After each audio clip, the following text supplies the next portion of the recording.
Hello YouTubers, thank you so much for staying tuned. Today I show you a couple of different things, how I add new dry leaves into my worm bins after a couple of weeks of adding food scraps, just to keep things really well aerated so there is no pockets where oxygen is not getting to, because that is what would generate bad smells. So the bins are smelling good, nothing really crazy. I added a ton more of dry leaves.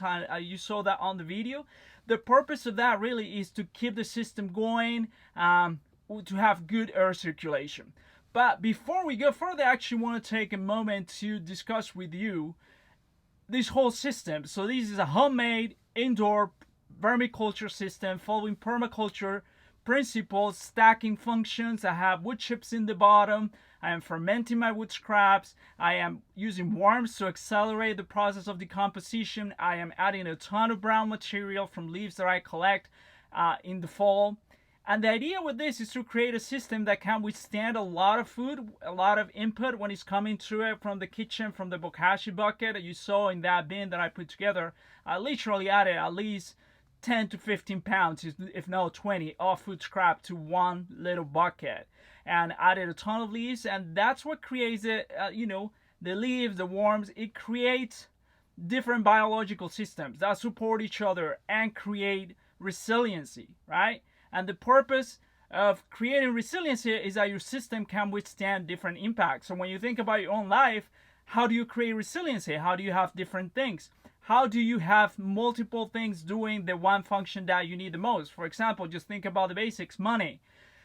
How do you have multiple sources of money? So it's not just you making the money through your labor, but you have different sources of income. So when you diversify and have different systems doing, providing or serving the most important functions in your system, that essentially is what we talked about resiliency.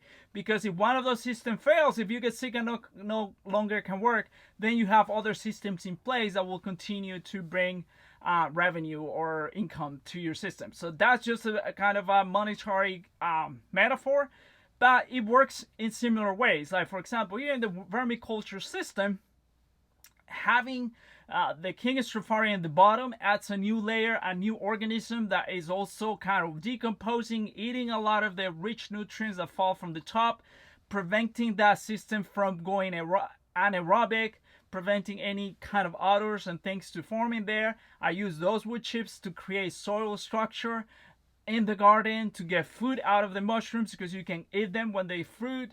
And then the worms are, decomposing all the food.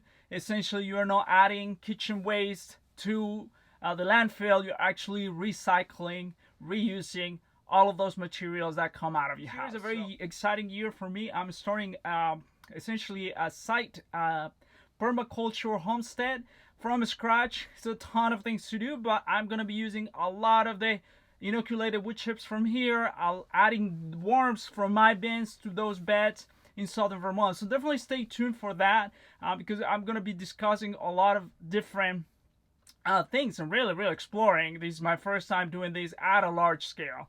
I've been teaching myself how to grow food for the last 4 years at a community garden.